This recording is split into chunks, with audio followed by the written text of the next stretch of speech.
Hello guys, in today's video we'll be looking to how do we do our DFS traversal on a graph. Let us read the question first. You are given a connected undirected graph. Perform a depth first traversal of the graph. Note, use the recursive approach to find the DFS traversal of the graph, starting from the zeroth vertex from left to right according to the graph. Okay, so we are given with the source vertex that is 0 and we'll have to perform a DFS. And so the source vertex is 0. How does DFS work? Unlike BFS, we do not explore a node in completeness. We instead take a branch and then add the elements while going through that branch until we encounter a node that has no further nodes in it, attached to it. So let us take this as an example. We start with 0. We can either go to 1 or 2. Had we gone to 1, we would have gotten the order 0, 1, 2, 4, and then 3. But in this example, they had gone to 2 instead of 1. So they have first encountered 2, they have put that in its traversal, and then they had encountered 4, they'll put that, and they come back, from here. Since there is no further node attached to it, it will backtrack. It will go to 2, then it will go to 0, and then from here is when they go to 3, and then they put that into the traversal array you'll maintain, and then you go to 1. So there can be multiple DFS paths. Let's say you could have gone to 0 to 2 to 4, and then from 0 again to 1 instead of going to 3. Then if that had been the case, you would have got 0 to 4, 1 and 3. But that should not be a concern, because we have to return any one of the DFS traversal. Yeah, but let us begin to coding it. Let us first see once what the difference of DFS with respect to BFS is. In BFS, we would have started with 0, we would have explored 0 completely. So had this been BFS, we would have got 0, 2, then 3, then 1.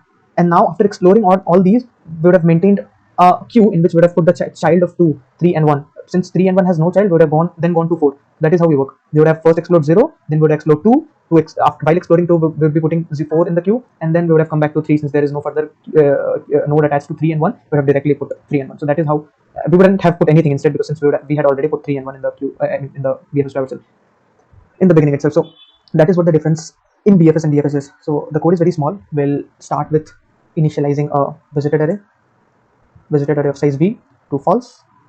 Having done that, what we'll do is we'll call this from which node? From 0th node, because 0th vertex is said to be the source vertex for us.